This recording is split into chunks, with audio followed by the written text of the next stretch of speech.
విజయం. అదే విజ్ఞాన్ లక్ష్యం. విజ్ఞాన్ జూనియర్ కాలేజీలు నమ్మకానికి మరొక పేరు. ప్రతి ఒక్కరిలో ఒకరికి 90% పైగా మార్కులు, ప్రతి 5గురిలో 4గురికి 75% పైన మార్కులు. మిగతా కళాశాలలకు భిన్నంగా తరగతికి 50 మంది విద్యార్థులు. తరగతి గదిలోనే కాకుండా క్యాంపస్ లో కూడా పరిమిత సంఖ్యలో విద్యార్థులు. ప్రతి విద్యార్థిపై చదువు, క్రమశిక్షణలోను వ్యక్తిగత శ్రద్ధ. ఇంటిలా హాస్టల్ వసతి. విద్యార్థులకు ఎలాంటి అసౌకర్యం కలగకుండా పర్యవేక్షణ. విద్యార్థి ఆరోగ్య విషయంలో తగినన్ని జాగ్రత్తలతో పర్యవేక్షణ. విద్యార్థులకు వ్యాయామం కోసం విశాలమైన ఆట స్థలాలు. విద్యార్థులకు క్రీడల్ని ప్రోత్సహిస్తూ శిక్షణ. విజ్ఞాన్ విద్యా సంస్థలు 4 దశాబ్దాల విశేష అనుభవంతో పాఠశాలల స్థాయి నుంచి విశ్వవిద్యాలయ స్థాయి వరకు వేలాది మంది విద్యార్థుల్ని తీర్చిదిద్దుతున్న విజ్ఞాన్ విద్యా సంస్థలు. మీ బిడ్డలకు క్రమశిక్షణతో ఉన్నత విలువలతో కూడిన ఉత్తమ ఫలితాల కొరకు విజ్ఞాన్ జూనియర్ కాలేజ్. ప్రతిభావంతులకు ఫీజు రాయితీ కలదు. అడ్మిషన్లు జరుగుతున్నవి. Residential boys campus Vadlamudi, Guntur జిల్లా. 0863-253-4561. Day scholars residential girls campus Pedapalakaluru, Guntur జిల్లా. 0863-2233-119. అర్థమైందా రాజా?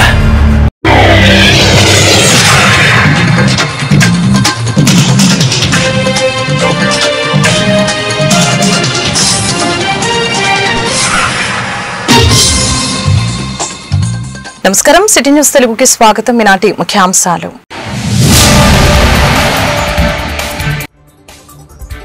పాకిస్తాన్ కు అనుకూలంగా మాట్లాడేవారు దేశం విడిచి వెళ్లాలి. ఉగ్రవాదం, హింసపై అందరూ ఒకే విధంగా స్పందించాలి. పవన్ కళ్యాణ్ కీలక వ్యాఖ్యలు.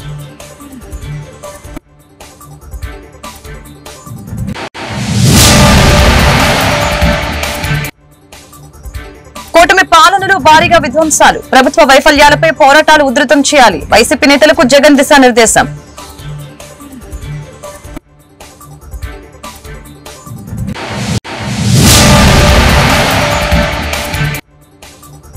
మే నెల 2వ తేదీన అమరావతిలో ప్రధాని మోదీ పర్యటన. అధికారులతో మంత్రుల సమీక్ష. పటిష్టమైన ఏర్పాట్లు చేయాలని ఆదేశం.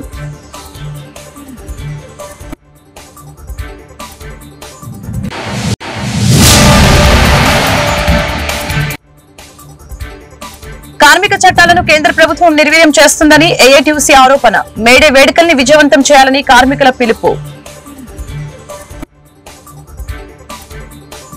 మత ప్రాతిపదికన 26 మందిని చంపిన పాకిస్తాన్లకి అనుకూలంగా మాట్లాడటం సరికాదని, అలా మాట్లాడాలని అనుకుంటే ఆ దేశానికి వెళ్లిపోవాలని ఉప ముఖ్యమంత్రి పవన్ కళ్యాణ్ తెలిపారు.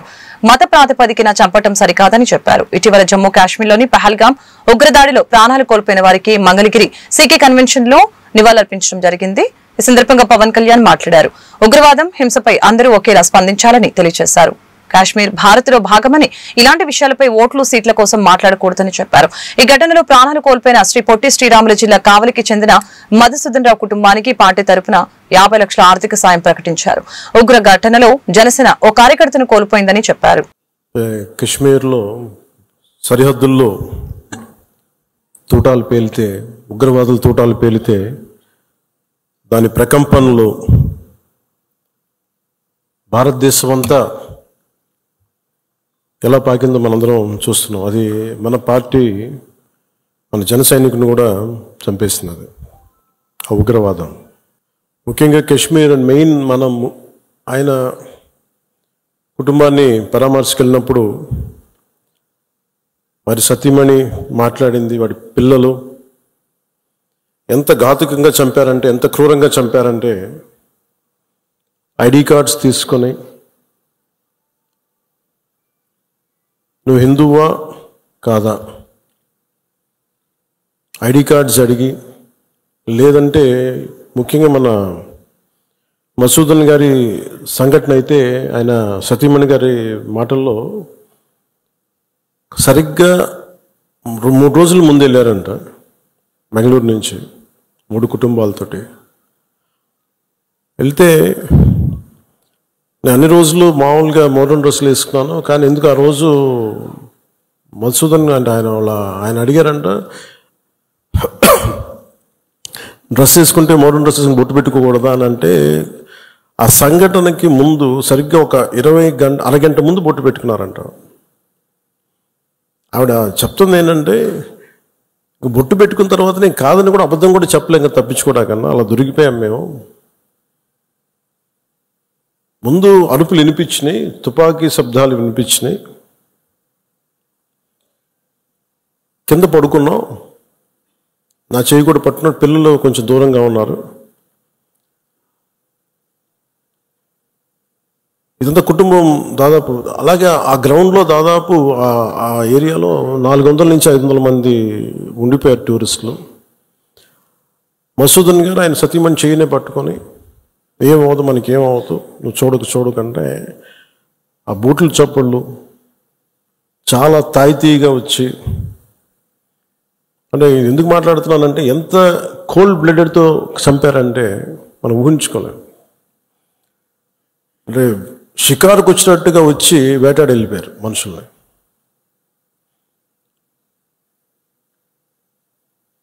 మనకి ఏమవ్వదు అని అలా అంటుంటే ప్రధానమంత్రి నరేంద్ర మోదీ అమరావతి పర్యటన ఏర్పాట్లు దాదాపు 90% పూర్తయ్యాయని మంత్రి నారాయణ తెలిపారు. మిగిలిన పనుల్ని రేపటికి పూర్తి చేస్తామని చెప్పారు. ప్రధాని పర్యటన ఏర్పాట్లను అధికారులతో కలిసి మంత్రి పరిశీలించారు.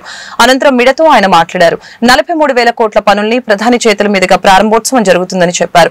రాజధాని కోసం కేవలం 50 రోజుల్లో ఒక్క సమస్య కూడా లేకుండా రైతులు భూములు ఇచ్చారు. అంతర్జాతీయ స్థాయిలో రాజధాని కట్టాలని సీఎం దిశానిర్దేశం చేశారు.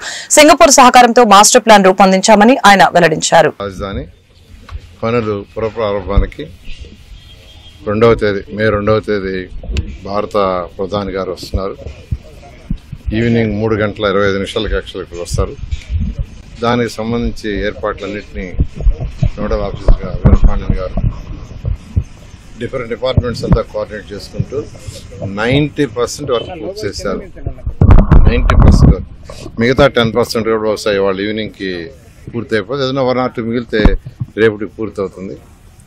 ఏదైతే 2014-19లో రైతు సోదరులు కేవలం 58 రోజుల్లో, అంటే 2015 జనవరి 1 నోటిఫికేషన్ ఇస్తే 2015 ఫిబ్రవరి 28 అర్ధరాత్రికి 34,000 ఎకరాలను ఒక్కటంటే ఒక్క చిన్న లిటిగేషన్ కానీ కోర్టు కేసు కానీ ఏమీ లేకుండా ముఖ్యమంత్రి గారు, ఆ రోజు ముఖ్యమంత్రిగా ఉన్న గౌరవనీయ నారా చంద్రబాబు నాయుడు గారి మీద ఉన్న నమ్మకంతో రైతు సోదరులు ఇచ్చారు.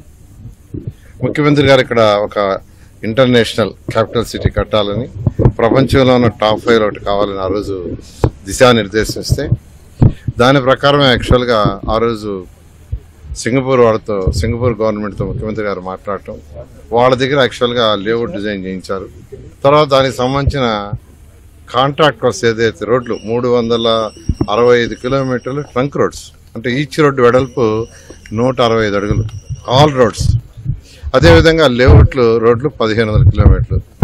అది కూడా ఈ రోడ్లు ఇవన్నీ కూడా అన్నీ అండర్ గ్రౌండ్ ఉండాలా, ఎలక్ట్రిసిటీ లైన్స్ అండర్ గ్రౌండ్ ఉండాలా, ఎనీ కేబుల్ అండర్ గ్రౌండ్ ఉండాలా, ఎవ్రీథింగ్ అండర్ గ్రౌండ్ ఉండేటట్టుగా యాక్చువల్గా డిజైన్ చేయమని ఆదేశిస్తే ఆ విధంగా డిజైన్ చేసి టెండర్లు పిలవటం జరిగింది. 41,000 కోట్లకి వర్క్స్ టేకప్ చేసాం.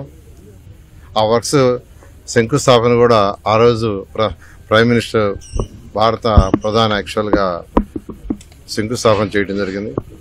వర్క్స్ కూడా టేకప్ చేసి దాదాపు సీఎం చంద్రబాబుపై వైఎస్ఆర్సీపీ అధినేత వైఎస్ జగన్మోహన్ రెడ్డి ధ్వజమెత్తారు. రాష్ట్రంలో చంద్రబాబు చేస్తున్న విధ్వంసం అంతా ఇంతా కాదంటూ మండిపడ్డారు. వైఎస్ఆర్సీపీ జిల్లా అధ్యక్షులతో ఆయన సోమవారం సమావేశమయ్యారు. ఈ భేటీలో తాజా రాజకీయ పరిణామాలు, పార్టీ భవిష్యత్తు కార్యక్రమాలతో సహా అనేక అంశాలపై చర్చించారు. ఈ కార్యక్రమానికి సీనియర్ నేతలు బొత్స సత్యనారాయణ, పెద్దిరెడ్డి రామచంద్రరెడ్డి కూడా హాజరయ్యారు. ఈ సందర్భంగా వైఎస్ జగన్ మాట్లాడారు. చంద్రబాబు ప్రభుత్వం పూర్తిగా వైఫల్యం చెందింది. చంద్రబాబు చేస్తున్న విధ్వంసం అంతా ఇంత కాదు. విద్య, వైద్యం, వ్యవసాయం ఇలా అన్ని రంగాల్లోనూ విధ్వంసమే. రెడ్ బుక్ రాజ్యాంగం రాష్ట్రంలో అమలవుతుంది. విచ్చలవిడిగా అవినీతి జరుగుతోంది. వీటిని ప్రజల్లోకి బాగా తీసుకుని వెళ్లాలని సూచించారు.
12వ తేదీన ప్రధాని పర్యటన విజయవంతానికి సమిష్టిగా కృషి చేయాలని మంత్రి బీసీ జనార్దన్ రెడ్డి చెప్పారు.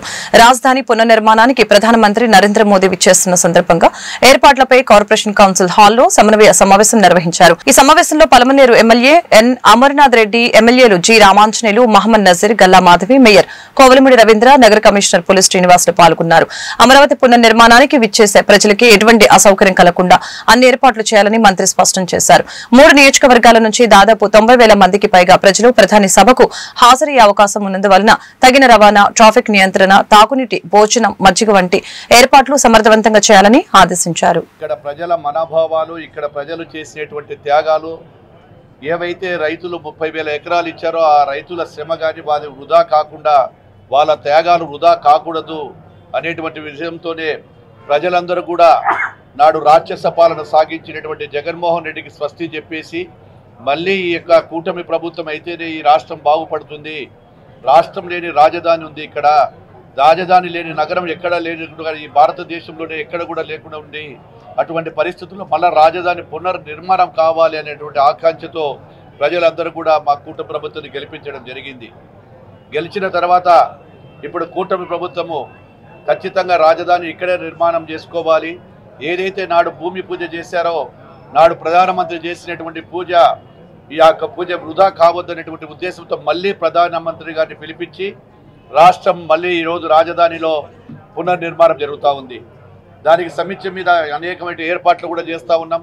ప్రజలు అందరూ కూడా ఈ యొక్క చుట్టుపక్కల జిల్లాల వాళ్ళందరూ కూడా ఈ యొక్క గుంటూరు పార్లమెంటు నుంచే 2,25,000 మందిని టార్గెట్ తీసుకెళ్తున్నాం. దానిలో భాగంగా 90,000 ఈ యొక్క 3 నియోజకవర్గాల నుంచి కూడా తీసుకెళ్తా ఉన్నాం. ఆ వచ్చే ప్రజలకు అన్ని రకాలైనటువంటి సదుపాయాలు కల్పిస్తూ అక్కడ భోజనాలు కానీ, ఎండలో తీవ్రత ఉన్న దృష్ట్యా మంచినీళ్ళు కానీ, ఇంకా బటర్ మిల్క్ కానీ ఇవన్నీ కూడా అరేంజ్మెంట్ కూడా జరుగుతూ ఉంది. అధికారులకు కూడా నమస్కారం. రేపు నెల 2వ తేదీన జరగబోయేటువంటి అమరావతి రాజధాని యొక్క పునః ప్రారంభోత్సవ సభ విజయవంతం కోసం ఈరోజు గుంటూరు జిల్లాలో గుంటూరు ఈస్ట్, వెస్ట్, పత్తిపాడు నియోజకవర్గాలకు సంబంధించినటువంటి సమీక్షా సమావేశం నిర్వహించుకోవడం జరిగింది. ఈ యొక్క నియోజకవర్గాల నుంచి దాదాపు 90,000 మందిని ఇక్కడి నుంచి తరలించాలనేటువంటి ఒక టార్గెట్ను నిర్దేశించుకున్నాం. ఈరోజు పార్టీ యంత్రాంగంతో అదేవిధంగా అధికారులతో కూడా సమీక్ష చేసుకున్నాం. ఇక్కడ ఉన్నటువంటి ట్రాన్స్పోర్ట్ ఫెసిలిటీస్ ఏమున్నాయి, ఎంతవరకు మనం ఇక్కడ ట్రాన్స్పోర్ట్ ఫెసిలిటీస్ చేయగలము, బయట నుంచి ఏ రకంగా తీసుకురాగలము, వాళ్లకు ఏ రకమైనటువంటి భోజన సదుపాయం ఏర్పాటు చేయాలనేటువంటి అన్ని విషయాలపైన కూలంకషంగా చర్చించుకొని ఇక్కడ ఉన్నటువంటి శాసనసభ్యులు ఎవరైతే ఉన్నారో ఈ నియోజకవర్గాల్లో ఉండేటువంటి శాసనసభ్యులతో కోఆర్డినేట్ చేసుకొని అటు భారతీయ జనతా పార్టీ, జనసేన, తెలుగుదేశం పార్టీ ఉమ్మడిగా మరి ఇక్కడి నుంచి రాజధానిలో జరిగేటువంటి రేపు మే 2వ తారీఖున మన ప్రధానమంత్రి నరేంద్ర మోడీ గారిది గొప్ప బహిరంగ సభ ఉంది. మరలా క్యాపిటల్ ఆయన మరలా శంకుస్థాపనకు రాబోతున్నారు. ఆ రోజు జరిగే సభకి సామాన్య ప్రజలు, సామాన్య కార్యకర్తలు, అట్లాగే కూటమి సంబంధించిన నాయకులు వాళ్ళందరూ కూడా ఆ యొక్క సభా ప్రాంగణానికి చేరడానికి సంబంధించిన వాళ్ళకి ఎటువంటి చూస్తున్నాం కదా, బాగా ఎండలు ఎక్కువ ఉన్నాయి. ఎటువంటి వడదెబ్బలు లేకుండా వాళ్ళకి మెడికల్ ఫెసిలిటీ దగ్గర నుంచి, బస్సు సౌకర్యం దగ్గర నుంచి, భోజనాల దగ్గర నుంచి, వాటర్ దగ్గర నుంచి కూడా వారికి ఏ విధంగా మనం ఈ మౌలిక వసతులు కల్పించాలనే ఉద్దేశంతో మన జిల్లాకి మొట్టమొదటిసారిగా విచ్చేసిన గౌరవనీయులు బీసీ జనార్దన్ రెడ్డి గారికి ప్రత్యేకమైన ధన్యవాదాలు తెలియజేస్తూ, నమస్కారం తెలియజేస్తూ, ముఖ్యంగా ఈ యొక్క జరగబోయే సభ భారతదేశ చరిత్రలో ఇదొక స్థిరస్థాయిగా నిలబడిపోవాలి. ముఖ్యంగా ఈ యొక్క సౌత్ ఇండియా ప్రాంతంలో మనం చూసి గుంటూరు ప్రభుత్వ ఆసుపత్రిలో అరుదైన ఆపరేషన్ జరిగింది. కుట్టు కోత లేకుండా అడ్వాన్స్డ్ లాప్రోస్కోపీ విధానంలో విజయవంతంగా సర్జరీ పూర్తి చేశారు. General surgery professor doctor why Kiran Kumar బృందం ఈ ఆపరేషన్ ద్వారా 16 సంవత్సరాల స్టిరాయిడ్ మందులకి, కామెర్లకు, రక్తహీనతకు తెరదించారు. ఈ మేరకు బందర్కి చెందిన నాంచారమ్మ 16 సంవత్సరాల క్రితం మొదట కామెర్లు రావడంతో స్థానిక ప్రైవేట్ హాస్పిటల్లో సంప్రదించారు. చికిత్స చేయడం సాధ్యం కాదని ప్రైవేట్ ఆసుపత్రుల వైద్యులు చెప్పడంతో వెంటనే జీజీహెచ్ లో చేరారు. జీజీహెచ్ వైద్యులు పరీక్షలు చేసిన అనంతరం 10 లక్షల ఖరీదైన అడ్వాన్స్డ్ లాప్రోస్కోప్ ఆపరేషన్ ఎన్టీఆర్ వైద్య సేవ ద్వారా ఉచితంగా ఆపరేషన్ చేశారు. ఖరీదైన వాస్కులర్, ఎండో, స్టాప్లర్ వ్యాక్సిన్లు అందుబాటులోకి తెచ్చిన కారణంగా విజయవంతంగా ఆపరేషన్ జరిగిందని superintendent doctor Ramana SSV, doctor Kiran Kumar తెలిపారు. నమస్కారం. ఇవాళ గవర్నమెంట్ జనరల్ హాస్పిటల్లో మరొక చారిత్రాత్మక దినం. ఇవాళ మా గవర్నమెంట్ జనరల్ హాస్పిటల్లోని జనరల్ సర్జరీ విభాగంలో ప్రొఫెసర్గా ఉన్న డాక్టర్ వై కిరణ్ కుమార్ గారు ఒక వినూత్నమైన అద్భుతమైన శస్త్రచికిత్స చేసి ఒక రేర్ డిసీజ్ నుంచి ఒక మహిళని కాపాడారు. ఈ మహిళ బందర్ నుంచి వచ్చింది, నాంచారమ్మ అని. ఆవిడకి హీమోలైటిక్ ఎనీమియా అంటే సికిల్ సెల్ ఎనీమియా లాంటిదే. అయితే దానివల్ల స్ప్లీన్ పెరిగిపోయి ఆవిడ చాలా ఇబ్బందులు పడుతుంది 16 సంవత్సరాలుగా. ఆవిడ స్టెరాయిడ్స్ మీద కూడా ఉంది. ఆమె హెల్త్ బాగా దెబ్బతింటుంది స్టెరాయిడ్స్ వల్ల. ఈవిడ అక్కడక్కడ చూపించుకున్నారు కానీ ఆవిడ ఫలితం దక్కలేదు. ఈ మధ్యకాలంలో గాల్ బ్లాడర్ స్టోన్స్ కూడా వచ్చి మన గవర్నమెంట్ జనరల్ హాస్పిటల్కి రావటము, మన కిరణ్ కుమార్ గారిని కలవటము, వారు ఈవిని బాగా ఎగ్జామిన్ చేసి ఇలాంటి కేసులు ఇంతకుముందు 3-4 నేను చేసి ఉన్నాను, ఈవినికి మనం సక్సెస్ చేయొచ్చు అనే ఉద్దేశంతో ఆవిడ ధైర్యం చెప్పి భరోసా ఇచ్చి హాస్పిటల్ అడ్మిట్ చేసి లాప్రోస్కోపిక్ ద్వారా ఆ గాల్ బ్లాడర్ని తీయటమే కాకుండా ఆ స్ప్లెనెక్టమీ కూడా చేసి ఆవిడకి ఇక్కడ అత్యాధునికమైన వైద్యం శస్త్రచికిత్స ద్వారా అందించి రూపాయి ఖర్చు లేకుండా ఎన్టీఆర్ వైద్య సేవ ద్వారా. ఎందుకంటే ఇవాళ రోజున ఈ గవర్నమెంట్ జనరల్ హాస్పిటల్లో ఇంత అద్భుతమైన సర్జన్స్ ఉన్నప్పుడు వారికి ఏ హాస్పిటల్ కానీ ఏ ప్రభుత్వం కానీ చేదోడు వాదోడుగా ఉండి వాళ్ళకి కావాల్సిన పరికరాలు. గుంటూరు గవర్నమెంట్ జనరల్ హాస్పిటల్లో ఒక మంచి ఆపరేషన్ చేసి 16 ఏళ్ల సమస్యకి ఒక ఫుల్ స్టాప్ పెట్టడం జరిగింది. 16 సంవత్సరాల నుంచి నాంచారమ్మ అనే పేషెంట్ బందర్ నుంచి వచ్చారు. బందర్లో హిమోలైటిక్ ఎనీమియాగా 16 సంవత్సరాల క్రితమే డయాగ్నోస్ చేసి 16 సంవత్సరాలుగా స్టెరాయిడ్ ట్యాబ్లెట్స్ మీద ఉండటం అనేది చాలా అరుదుగా జరుగుతూ ఉంటుంది. స్టెరాయిడ్ ట్యాబ్లెట్స్ వల్ల కూడా కిడ్నీలు పాడవటం, ఎముకలు పాడవటం, చనిపోవటం కూడా జరుగుతుంది. కాబట్టి స్టెరాయిడ్స్ కూడా ఎక్కువ కాలం వాడకూడదు. ఈ క్రమంలోనే ఆవిడకి తరచూ రక్తహీనత రావటం, అలానే కామెర్లు రావటం జరుగుతూ ఉంది. ఈ మధ్య కాలంలో ఒక 2 నెలల నుంచి తీవ్రమైన కడుపు నొప్పితో కామెర్లు ముదిరిపోయి రావడంతో ఇక్కడికి గుంటూరు గవర్నమెంట్ హాస్పిటల్కి వస్తే గవర్నమెంట్ జనరల్ హాస్పిటల్లో ఇక్కడ మనకి మెడికల్ గ్యాస్ట్రాంట్రాలజీ విభాగంలో వాళ్ళు కొన్ని పరీక్షలు చేసి గాల్ బ్లాడర్లో రాళ్ళు ఉన్నాయి, అలానే కామన్ బైల్ డక్ట్లో రాళ్ళు ఉన్నాయని నిర్ధారించి పిగ్మెంట్ స్టోన్స్గా నిర్ధారించి వాటికి వెంటనే ఆపరేషన్ చేయాలని సిబిడి నాళంలో రాళ్ళకి వాళ్ళు ఎండోస్కోపీ ద్వారా స్టెంట్ వేసి తీయటం జరిగింది. అలానే గాల్ బ్లాడర్ కూడా తీసేయడానికి లాప్రోస్కోపీ విధానం ద్వారా చేయమని మమ్మల్ని సంప్రదించడం జరిగింది. గుంటూరు మేయర్ కోవలమూడి రవీంద్రను టీడీపీ నాయకులు ఆనం సంజీవరెడ్డి మర్యాదపూర్వకంగా కలిశారు. పూలబొకే అందించి అభినందనలు తెలిపారు. మేయర్ రవీంద్ర ఆధ్వర్యంలో గుంటూరు సమగ్ర అభివృద్ధి చెందటం ఖాయమని ఆయన తెలిపారు. అదేవిధంగా నగర అభివృద్ధి కోసం సమిష్టిగా పనిచేస్తామని కార్పొరేటర్ వరప్రసాద్ చెప్పారు.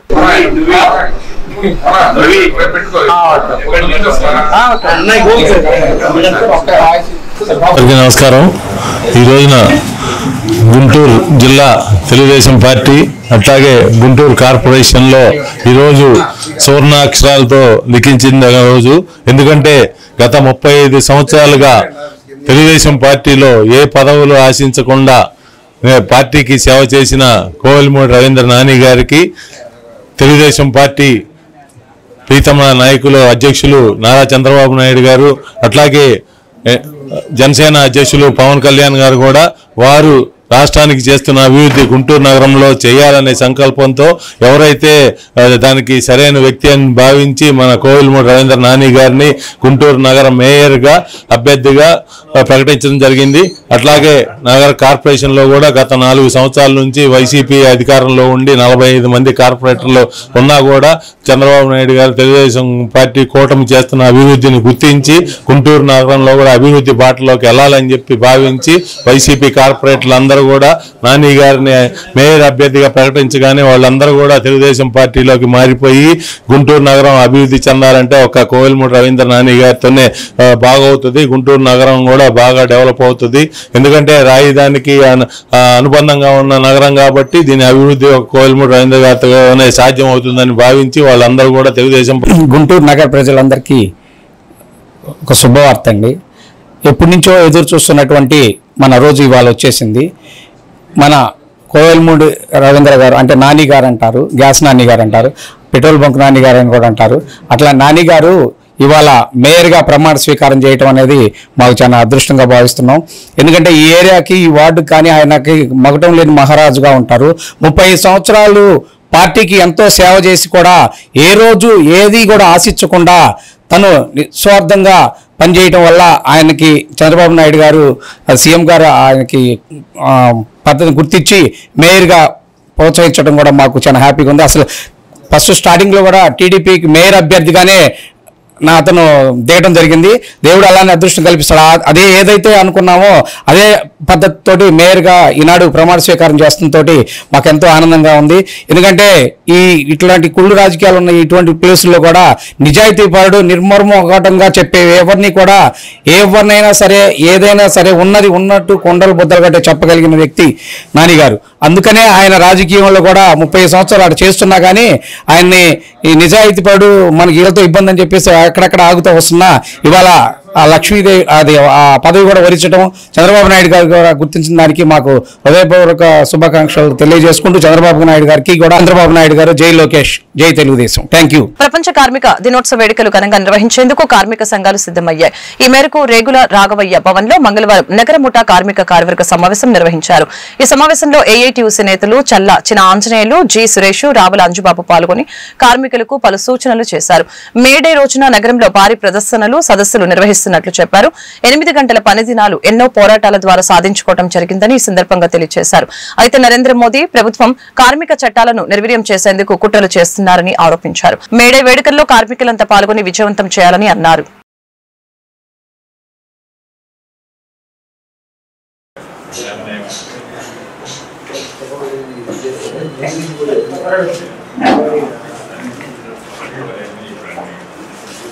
ప్రపంచంలోని కార్మికులందరూ జరుపుకునేటువంటి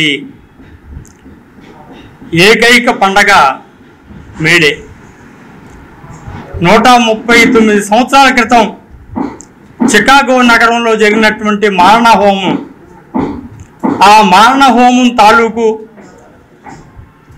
గుర్తుపెట్టుకొని ఈనాటికి కూడా ప్రపంచంలో కార్మికులందరూ 8 గంటల పనిదినం కోసం సాగించినటువంటి విరోచిత పోరాటం అది.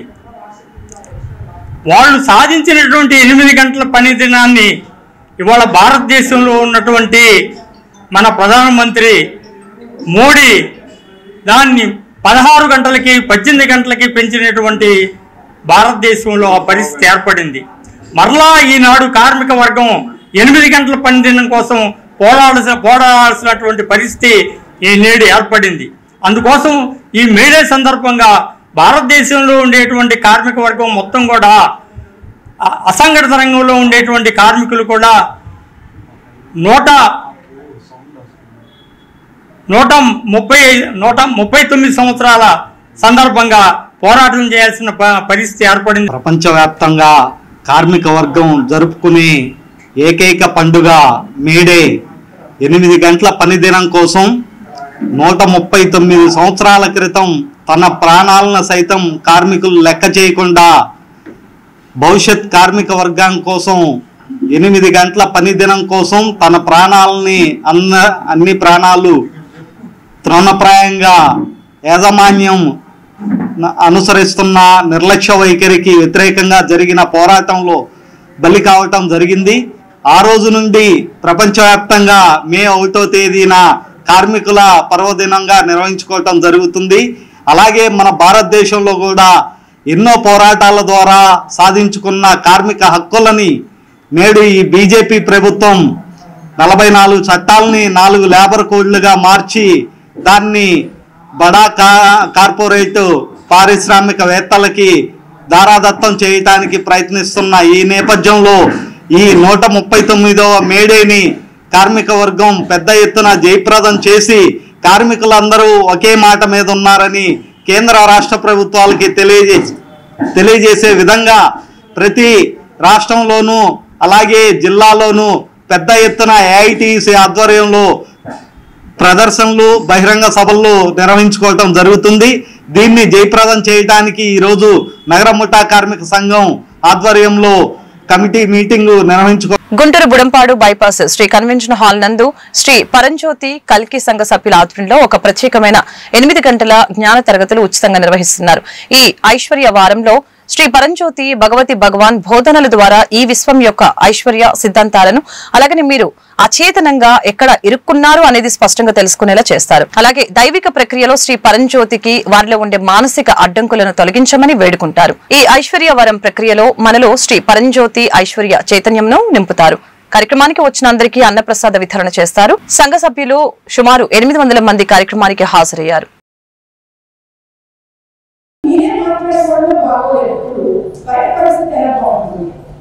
సో మీరు బ్రేక్లో ఉన్నారు అంటే ముందు మీలో ఉన్న డిస్కషన్ పాజిటివ్గా అవ్వాలి. ఇందాక అమ్మాయి ఎగ్జాంపుల్ చెప్పారు, పది పేదలకు 3 పూట్ల ఫుడ్ తినే స్థితి లేదు. సో ఎన్నో సందర్భాల్లో ఒక్కొక్క స్కూల్కి వెళ్ళేటప్పుడు రాత్రి మిగిలిన చదివేటో ఇంకా బతుకుతారు. కానీ ఏ రోజైతే తన గురించి తన గదిగా ఆలోచించిందా మన దాంతో పాటు ప్రయాణం జరుగుతూ ఉంటారు. సో మీ టీచర్ ఏదైనా మీ లైఫ్ కోసం ఆలోచిస్తున్నప్పుడు కరెక్ట్గా మీకోసం మీరు రైట్ యూజ్ అనేది ఉండాలి. సో సరైన చిత్రాలు అనేవి ఉండాలి మీ గురించి. అప్పుడు కక్షను లేకపోతే ద్వేషాన్ని లేదా ఒక నెగిటివిటీని మీరు ప్రోత్సహించేయాలని మాట్లాడేటప్పుడు మీకు అదే తిరిగి మళ్ళీ వచ్చి మీకు ఉంటుంది. కాబట్టి మీరు బ్రేక్లో ఉండాలంటే ఫస్ట్ మీ మాటలు అనేవి మాట్లాడాలి.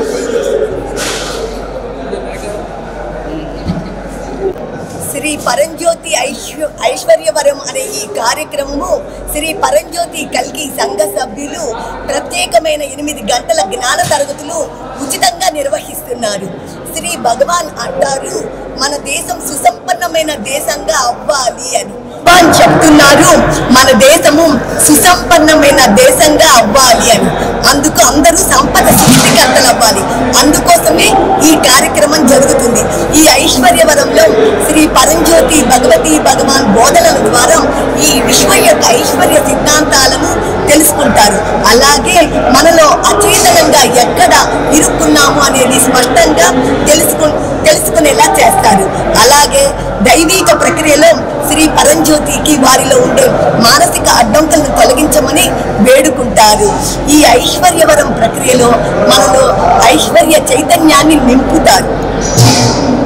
ఆ తర్వాత మనం అనుకున్న రంగంలో అవకాశాలను చూడగలము.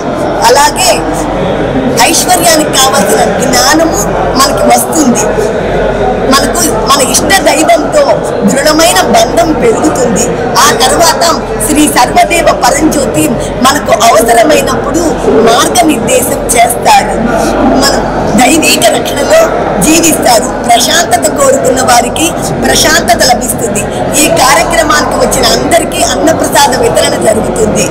తర్వాత ఈ సుమారు 800 మంది కార్యక్రమానికి హాజరయ్యారు. ఇది చాలా అందరి సహకారంతో విజయవంతం అయినందుకు అందరికీ పేరున ధన్యవాదాలు తెలుపుకుంటున్నాను.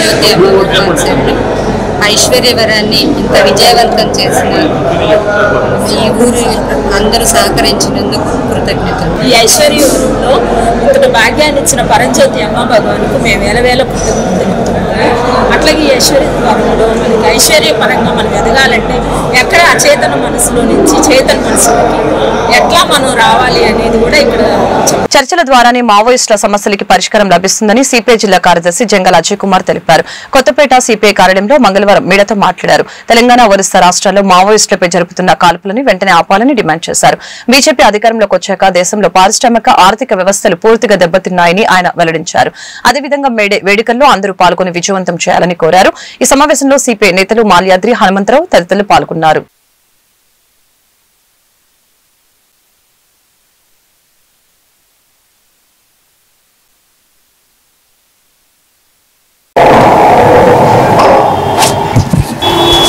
ఛత్తీస్గఢ్, తెలంగాణ బార్డర్లో కర్రెగుట్టలు కేంద్రంగా యుద్ధ వాతావరణం నెలకొన్నది. భారతదేశ ప్రభుత్వం వాళ్ళపైన అనేక సార్లు చర్చలకి సిద్ధమని, తుపాకులు కింద పెట్టి చర్చలకు సిద్ధమవుతున్నామని ఇప్పటికీ 4-5 సార్లు చెప్పినప్పటికీ దొరికిన వాళ్ళని దొరికినట్టు చంపుకుంటూ వెళుతూ దేశంలో నక్సలైట్ మూవ్మెంట్ మొత్తాన్ని 2026 మార్చి నాటికి పూర్తి చేస్తామని చెప్తా ఉన్నారు. ఇది ఒక సైద్ధాంతిక సమరం అనేటటువంటి విషయాన్ని మన ప్రభుత్వం గుర్తుపెట్టుకోవాలి. వ్యక్తులు ఎంతో మంది చనిపోయారు, ఎంతో మంది వచ్చారు. కానీ లెఫ్ట్ పార్టీల్లో ఏ పార్టీ నిర్జీవంగా లేదు, ఏ పార్టీ కూడా నిర్వీర్యం కాలేదు. ఎందుకంటే ఇది మార్క్సిజం అనేటటువంటి ఒక మహత్తర సిద్ధాంతం పైన నిలబడి ఉన్నది. అందుకని సిపిఐగా అడ్వాన్స్ గా మేడే శుభాకాంక్షలు తెలియజేస్తా ఉన్నాం. ఏదైతే 139వ మేడేని రేపు 1వ తారీఖున జరుపుకోబోతా ఉన్నాం. నగరంలోని అన్ని కార్మిక వాడల్లో, డివిజన్లో మేడేని ఉత్సవంలాగా జరుపుకోవడానికి ప్రయత్నం చేస్తూ ఉన్నాం. మరి 139 సంవత్సరాల క్రితం ఏదైతే 8 గంటల పనిదినం కోసం ఆ రోజున చికాగో నగరాన మరి రక్తం సిందించి ఆ రోజున పోరాటం మరి చేసిన పరిస్థితి నుంచి ఈ రోజు దేశమంతా కూడా ఓ పక్క కార్మికులంతా కూడా మరి పనిదినాలు, మరి సెలవు దినాలు, మరి కనీస వేతనం ఇవన్నీ కూడా ఓ పక్క సాధించుకుంటూ ఉంటే ఆ రోజు 139 సంవత్సరాల క్రితం సాధించుకున్నటువంటి 8 గంటల పనిదినాన్ని ఈ రోజు మోడీ గారు అధికారంలోకి వచ్చిన తర్వాత మరి మళ్ళా దాని మీదే అంటే 8 గంటల కోసం 139 సంవత్సరాల తర్వాత మళ్ళా పోరాటం చేయాల్సిన అవసరం కార్మిక సంఘాలకి, కార్మికులకి రావడం దురదృష్టం. మే 1వ తారీఖున 139వ సంవత్సరం మేడే జరుపుకుంటా ఉన్నాం. ఈ మేడేకి ఒక ప్రత్యేకమైన పరిస్థితులు ఉన్నాయి. మే 20వ తారీఖున దేశవ్యాప్తంగా సుమారు కోట్లాది మంది కార్మికులు సమ్మెలో పాల్గొనబోతా ఉన్నారు. మే 5వ తారీఖున కనీస వేతనాల కోసం ఇవాళ పెద్ద ఎత్తున భారతదేశ వ్యాప్తంగా పోరాటం జరుగుతూ ఉంది. అదే పూర్వ రంగంలో మే 1వ తారీఖున ప్రపంచవ్యాప్తంగా 139 సంవత్సరాల క్రితం అమెరికా, ఇంగ్లాండ్, ఐరోపా దేశాల మొత్తంలో సుదీర్ఘకాలం పోరాటాలు చేసి 1886 సంవత్సరం గుంటూరు ఎలివేర్ క్లబ్ లో all India IPS UPSC 146 rank సాధించిన గుంటూరుకి చెందిన చల్లా రమేష్ కుమారుడు చల్లా పవన్ కళ్యాణ్ ని ఆంధ్రరత్న సామాజిక సేవారత్న అవార్డ్స్ గ్రహీత వివిధ సంస్థల ప్రెసిడెంట్ అయిన కొమ్మలపాటి శ్రీనివాసరావు సన్మానించి అభినందనలు తెలిపారు. కార్యక్రమంలో రాఘవేంద్రరావు, పువ్వాడ, వెంకటేశ్వరరావు, సతీష్, నాగశివరావు, సాంబశివరావు, మల్లికార్జున, అద్దంకి కృష్ణ, రవికుమార్ మరియు బంధుమిత్రులు, శ్రేయభిలాషులు తదితరులు పాల్గొని అభినందనలు తెలియజేశారు. వార్తలు ముగించే ముందు ముఖ్యాంశాలు మరొకసారి.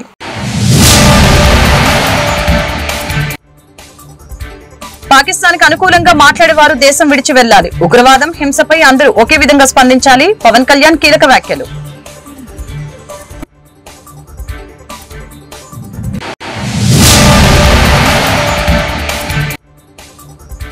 కూటమి పాలనలో భారీగా విధ్వంసాలు, ప్రభుత్వ వైఫల్యాలపై పోరాటాలు ఉధృతం చేయాలి. వైసీపీ నేతలకు జగన్ దిశానిర్దేశం.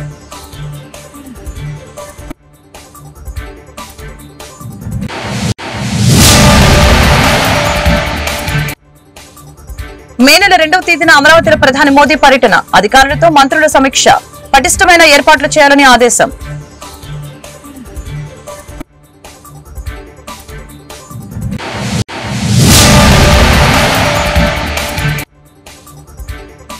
కార్మిక చట్టాలను కేంద్ర ప్రభుత్వం నిర్వీర్యం చేస్తుందని ఏఐటీయూసీ ఆరోపణ, మేడే వేడుకల్ని విజయవంతం చేయాలని కార్మికుల పిలుపు. ఈ వార్తలు ఇంతటితో సమాప్తం. మరొక బులెటిన్లో మళ్ళీ కలుద్దాం. నమస్కారం.